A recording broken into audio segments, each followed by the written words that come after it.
get us over and done with. Nice and early. Right, it is ended. Southampton 2, Manchester United 3, and me and Jack, and possibly a guest, if they decide to join from Man United, will be chiming in, and we're just going to get into it.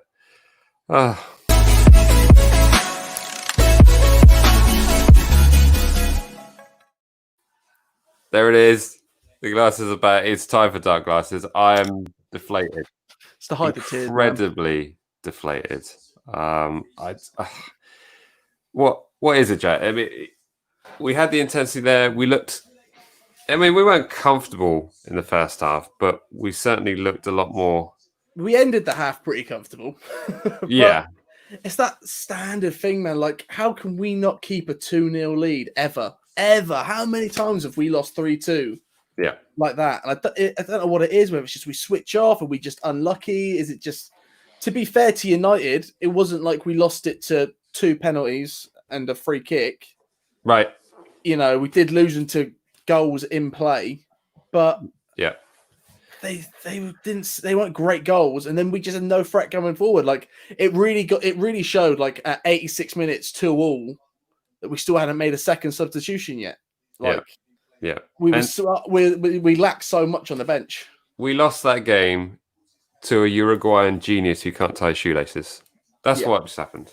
I mean, when Edson Cavani came on, completely transformed Man United, and arguably, I mean, he almost scored an absolute world-class header only moments before. But I mean, that third goal was just classic Cavani, isn't it? Yeah, they all are. Like, I think they've now realised just how to use Cavani. Like, they finally got that striker that can poach. It's annoying that they've worked that out against us. It is annoying. If we had played them when West Brom had played them, we would have won. But it's heartbreaking for us, really, because it's such a good run of games, and we were winning, and we look so good, and then it's just like same. It's the first time in a while where you sort of feel like we're Southampton. We are Southampton. Yeah, we did it against Aston Villa and then we did it against Wolves. And we've done it today. There just appears to be a certain point of the game where, and I don't know whether it is the method of our playing at the moment, that high intensity, high press, high line is meaning that players are getting fatigued a lot quicker. Because, you know, the substitutions that were made, I mean, they're not tactical. It's just because these players are absolutely exhausted. Exactly. You just look at the bench and you're like, well, there's no one there to bring on. Like, it really is like where you bring Shane Long on, then you have to move everybody around to fit it. And it's like, well, then you got Diallo. Diallo comes on it with what, three minutes left to play. It's like, well, he's not gonna affect the game. Yeah. He's just not gonna affect the game. Yeah. Even like if you want to make that move, you're better off starting Diallo and then bringing on Romeo to let Diallo fit into the game more. Like, he's gonna need it. It's yeah. Well, I'm sure Diallo was brought in as a backup for, supposedly a replacement for Højbjerg. Exactly. So it's because Romeo stepped up, suddenly he's finding himself on the bench, sort of coming on with a few minutes to spare. Like, Klopp can sit there and complain as much as he likes, but like, this is real squad depth, like lacking squad depth. You look around, you're like, Jesus, like with the injuries that we've got, it's just really, really starting to affect us. Yeah, just to tie off the game, like, it needs to be 70 minutes when we're in a decent position that we can bring on a decent winger who you know, bring on Redmond, or you can bring on just someone that's going to tie it all off for us. Right. But they were always going to score goals. I mean, even after they scored their third goal, there was, you know, they were going for it. But unfortunately, we came across a very, very good Man United side today, and I don't feel. I mean, it's incredibly deflating to lose after going 2-0 up at half time. I think the last time we did that was against Wolves earlier this year at home, and it just. But they were a different class in the second half. So. Yeah, they came out second half and they were just a different team, just a completely different team. No, I'm reading through the comments here, and I think it's fascinating that the moment we lose, suddenly there's loads of people in the chat section. So I'm guessing 50% of you are Man United fans. I'm looking at you, feeling very smug about getting their win in Fergie time. And I'm thinking which of these comments I can put up on the screen, and they're all pretty tasty in terms of the use of language here. Not a lot of happiness going on in our chat section right now, apart from Leo. I can't believe it. I can't Leo, believe it. Yeah. we can't believe it either. Yeah. So what do we change though? I mean, like I said earlier, I think that lack of intensity the intensity trying to be maintained throughout the course of the game, it just appears to be unrealistic. So we seem to take a big change as well after Bednarak got that little knee injury or whatever it was when he collided with Gineppo. He then seemed to be off of his game. The amount of space we were given United in the box for crosses, like nobody was marked or covered. I know that the last one, that's something else, but like their first goal, he was nice and clear and open in the box. Second goal again, like you've got Vestergaard. People shouldn't be winning. Like he should be battling. Like he's doing what he was doing what Maguire did today, and that was he was doing some nice and decent bits. But the positions where you really need him, you're like, where are you? Like where was like Maguire should have covered that corner that we scored. Right.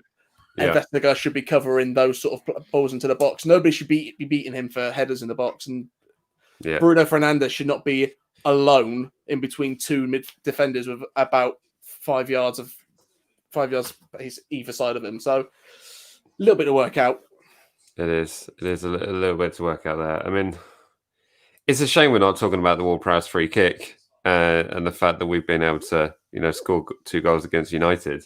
But here we are. It's coming here from Nick Williams saying, look on the bright side, Danny Ings will be back fit soon. He will be back fit soon. So that is a positive, but I still think we're going to have this issue of trying to do this intensity style football for 90 minutes. I mean, it'd be so much better once you've got Ings and Shea, and then like at 70 minutes you can bring on Walcott and you can bring on Gineppo instead of because Redmond would probably start over Gineppo.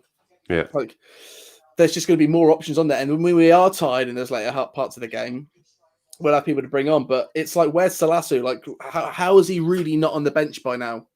Right. What's going on? That's what really sort of concerns me is when Bednarak went down. You're like, well, Jack Stevens will come on. Well, he's been ropey since he's this season as Stevens. So like, where's this cover? Yeah, Yeah. I'm a little bit surprised we didn't play the system like we did against Wolves. Against Newcastle United. Sorry, yeah. When we had 3 centre backs and 2 wing backs. Just to that's really... the thing. Like he could have switched to that and carry on playing the same sort of football, but just didn't. Yeah. There we go. Just a few more comments here. Tristan saying when Danny is back to replace Adams, we should be fired. Yeah. No, I think we are missing a key player. And I think also Redmond being out is a loss for us, Yep. as much as the forums diss Redmond. I have no idea why. Yeah, he got man of the match last time he played, didn't he? He did indeed. We're still 5th in the league. Yes, we're going to lose some games, but I think Saints are going to finish quite high this season. I'll tell you what. We are still 5th. That is a great point. We are 5th in the league. However, at halftime we were 3rd. Yeah, it would have been nice to get a point though from this game. I'm trying to win a Premier League trophy here. Yeah, that's what we're trying to do. We're trying to buck the odds. Yeah, well, yeah. I mean, like I said, at 86 minutes or 85 minutes, and as I said, the same thing in the Wolves game. I'd take a point right now. Exactly. And, I just wish that was the case. So what we've got to hope for is a big Tottenham win. Yeah. Yeah, boss Tottenham win to be good today. That keeps Chelsea in shooting distance. If we could finish above Chelsea this season, that's not going to happen, Jack. I'd be very happy. You know why I'd be happy, but I'd be very happy.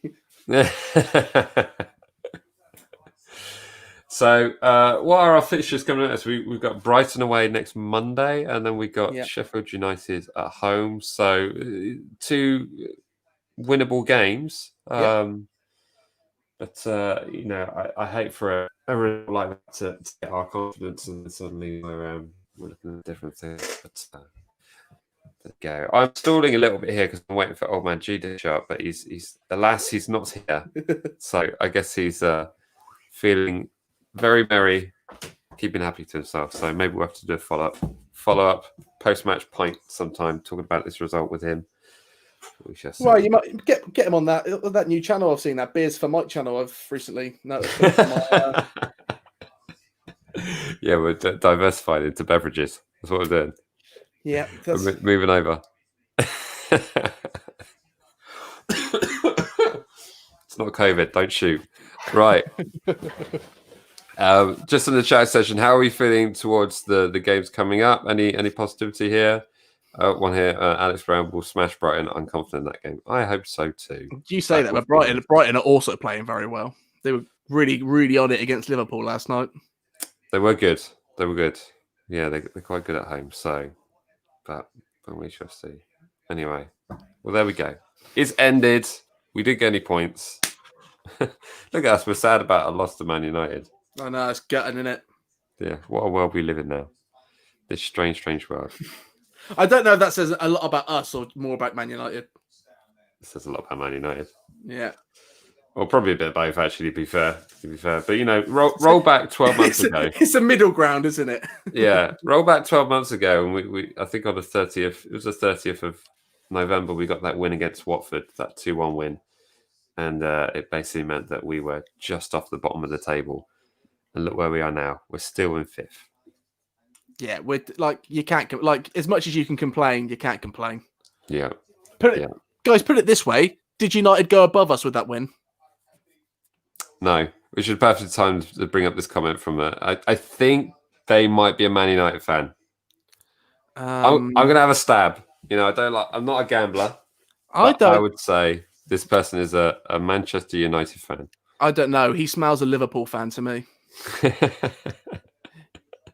He smells of my entire family supports Liverpool, but I supported United because they won some stuff, and now I'm slightly regretting it. So there we go. Thank you to everyone who joined us in the live stream. It was fun for the first half, and then it got a little bit depressing towards the end. So if you've got the stomach for it, you know, feel free to watch that back. As always, smash that thumbs up button, or smash it down. I'm not really bothered. Just show us your emotion for the game. That'd be fine. And me and Jet will see you. Have you got anything else to say, Jet? Anything else? I'm sorry, I'm cutting you off here. No, just if I say anything else, we'll start to lose fans. So there we go. All right. Remember, like, comment, share, subscribe, and we will see you in the next one for the preview of the Brighton game, which we'll be doing later this week. So, all right. Well, have a good week, everyone, and we will see you in the next one. All right. See you guys. See ya. Bye.